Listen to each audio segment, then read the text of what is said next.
नमस्कार दोस्तों, इस वक्त की तमाम बेहद बड़ी खबरें, मुख्य समाचार आप लोगों के लिए लेकर के आए हैं दोस्तों, जहां पर एक एक करके चलेंगे सभी मुख्य समाचार, बड़ी खबरें आप तक आगे इसी वीडियो में पहुंचाएंगे दोस्तों, जहां पर जानेंगे हाल ही में लोकसभा का चुनाव संपन्न हुआ और अब यहां पर दुनिया के सबसे अमीर शख्स एलन मस्क ने ईवीएम मशीन को लेकर के बड़ा बयान दे दिया है। जी हां दोस्तों, एलन मस्क ने ईवीएम बैन करने की मांग कर दी है। मचहड़कंप पूरी खबर जानेंगे क्या कुछ कहना है। इतना ही नहीं, आप लोगों को बताएंगे कि स्पीकर के पद को लेकर के कांग्रेस पार्टी ने बड़ा खेल कर दिया है। एनडीए गठबंधन की सरकार बैकफुट पर नजर आ रही है और इसके साथ ही दोस्तों आप लोगों को बताएंगे स्पीकर के पद के चुनाव को लेकर के हो सकती है जबरदस्त क्रॉस वोटिंग। एक एक करके हर खबर विस्तार से आप तक पहुंचाएंगे। हमारे साथ लगातार बने रहिएगा दोस्तों। खबरों की तरफ बढ़ने से पहले अगर आप लोग भी यही मांग करते हैं कि देश के अंदर निष्पक्ष चुनाव होने के लिए बैलेट पेपर के जरिए मतदान होना चाहिए, तो अभी इस वीडियो को लाइक कीजिएगा दोस्तों और कमेंट बॉक्स में #वी सपोर्ट बैलेट पेपर जरूर ही कमेंट कीजिएगा। पहली और सबसे बड़ी खबर बताते चले, ईवीएम पर बोले हैं एलन मस्क, हमें इलेक्ट्रॉनिक वोटिंग मशीन को खत्म कर देना चाहिए, इसमें हैक होने का जोखिम है। जी हां दोस्तों, ये बयान यहां पर एलन मस्क की तरफ से आया है। दुनिया के सबसे अमीर शख्स हैं एलन मस्क को इस सदी के चुनिंदा जीनियस लोगों में गिना जाता है।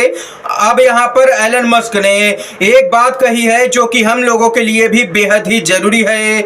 उन्होंने कहा है कि हमें ईवीएम मशीन को खत्म कर देना चाहिए क्योंकि इसे इंसानों के द्वारा या फिर एआई के द्वारा हैक किए जाने का रिस्क है। हालांकि यह रिस्क छोटा है मगर फिर भी बहुत ज्यादा है, ये कहना है एलन मस्क का।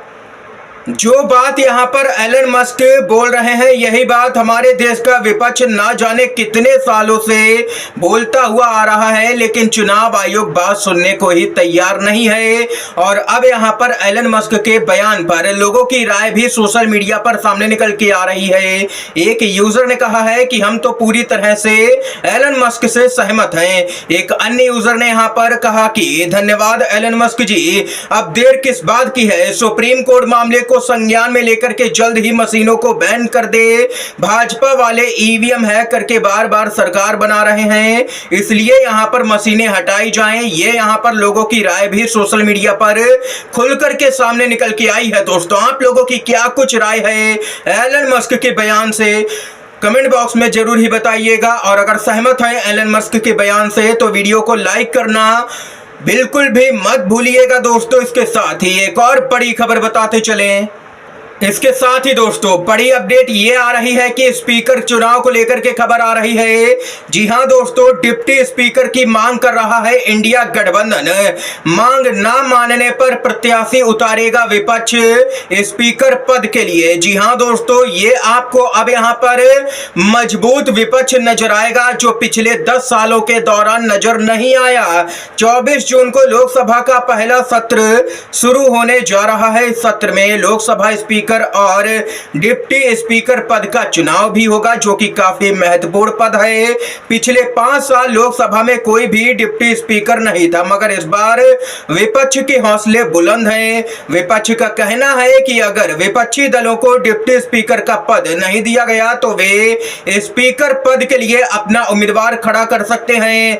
अगर कहीं स्पीकर पद के लिए विपक्षी उम्मीदवार खड़ा करता है तो यहां पर मामला बहुत ही रोचक हो जाएगा, क्योंकि आप लोगों को बताते चले मामला जाएगा वोटिंग पर और वोटिंग में किसी का भी हृदय परिवर्तन तो हो ही सकता है। यहां पर दोस्तों आप लोगों की जानकारी के लिए ये बताते चले कि लोकसभा के स्पीकर और डिप्टी स्पीकर के चुनाव में पार्टी विहिप लागू नहीं होता है, यानी कि सांसद पूरी तरह से स्वतंत्र होते हैं। वे किसी भी उम्मीदवार को अपना वोट यहां पर कर सकते हैं। स्पीकर के लिए विपक्ष अपना उम्मीदवार उतारे, एनडीए सांसद भी कर सकते हैं क्रॉस वोटिंग। जी हां दोस्तों, इस बार आपको एक मजबूत विपक्ष नजर आ रहा होगा देश के अंदर। पिछले 10 साल सालों के दौरान कमजोर विपक्ष था, इसलिए यहाँ पर बिल्कुल ही बैकफुट पर विपक्ष रहता था। लेकिन इस बार भरपूर सांसद हैं इंडिया गठबंधन के पास में और दो हाथ करने की तैयारी इंडिया गठबंधन ने कर ली है संसद के अंदर एनडीए गठबंधन की सरकार से, यानी कि पीछे बिल्कुल भी इंडिया गठबंधन नहीं हटेगा। और अगर डिप्टी स्पीकर का पद नहीं दिया गया विपक्षी को तो यहाँ पर स्पीकर पद के लिए उम्मीदवार उतारा जाएगा और माना जा रहा है कि एनडीए गठबंधन के कई सांसद जो हैं वो यहाँ पर क्रॉस वोटिंग भी कर सकते हैं। ये खबर सामने निकल के आ रही है दोस्तों। इतना ही नहीं, एक और अपडेट की तरफ बढ़ते हैं। महाराष्ट्र से दोस्तों खबर सामने निकल के आ रही है। महाविकास आघाड़ी महाराष्ट्र में विधानसभा चुनाव साथ में लड़ेगी। उद्धव ठाकरे बोले जो छोड़ करके गए हैं उन्हें वापस किसी भी कीमत पर नहीं लेंगे। नेताओं की घर वापसी पर उद्धव ठाकरे ने बड़ा बयान दिया है। आगे आप लोगों को बताते चलें, उद्धव ठाकरे ने कहा है कि महाराष्ट्र में एमवीए पूरी तरह से एकजुट है और बीजेपी के खिलाफ तीनों पार्टियां एक साथ हैं। हम साथ मिलकर के विधानसभा चुनाव लड़ने जा रहे हैं और बीजेपी को हराएंगे। इस चुनाव में सभी पार्टियां संगठन को मजबूत करने के लिए काम कर रही हैं। हरियाणा, महाराष्ट्र, जम्मू कश्मीर और झारखंड समेत आगामी सभी राज्यों के चुनावों में बीजेपी को कोई भी छूट मिलने वाली नहीं है, यानी कि इन चारों ही राज्यों में बीजेपी की करारी हार निश्चित है। ये यहां पर दावा किया गया है दोस्तों। इसके साथ ही एक और अपडेट जो आ रही है आप लोगों को यहां पर खबर बताते चलें। खबर आ रही है बिहार से, जहां पर चिराग पासवान की पार्टी एलजेपी-आर को लगा है बेहद ही बड़ा झटका। रुपौली के पूर्व विधायक शंकर सिंह ने दे दिया है इस्तीफा। पार्टी के अंदर मचा हड़कंप। जी हां दोस्तों, बिहार के अंदर लगता है कि खेल शुरू हो गया है और खेल की शुरुआत हुई है एलजेपी से, जो कि चिराग पासवान की पार्टी है। उस पार्टी से खेल शुरू हुआ है। नेताओं ने इस्तीफा देना शुरू कर दिया है। विधानसभा का चुनाव होना है 2025 में और माना जा रहा है कि विधानसभा चुनाव में जनता अलग तरीके से वोटिंग करती है, मुद्दों पर वोटिंग करती है। इसलिए यहाँ पर वहां पर विधानसभा चुनाव में महागठबंधन मजबूती बनाए हुए है पूरी तरह से और माना जा रहा है कि विधानसभा के चुनाव में महागठबंधन की सरकार बनना तय है। इसके साथ ही दोस्तों एक और अपडेट आ रही है। कांग्रेस की प्रवक्ता सुप्रिया श्रीनेत का बड़ा बयान। बीजेपी के एक और शिरोमणि और मोदी के चहेते मंत्री हैं वी रोमन्ना। इनके बेटे अरुण पर एफआईआर दर्ज हुई है। उसने फ्रॉड किया है। फिर शिकायत करने वाले के परिवार पर हमला कर कमरे में बंद करके पीटा गया, ये भी आरोप लगा है।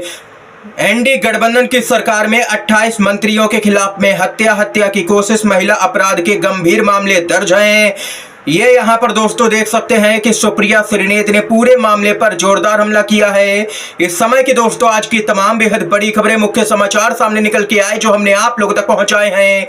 दोस्तों अगर वीडियो पसंद आया हो तो लाइक कीजिएगा, शेयर कीजिएगा ज्यादा से ज्यादा इन खबरों को अपने सभी दोस्तों में, और चैनल पर नए हैं तो दोस्तों चैनल को सब्सक्राइब करना बिल्कुल भी मत भूलिएगा। वीडियो देखने के लिए आप सभी दोस्तों का बहुत बहुत धन्यवाद। जय हिंद, जय भारत।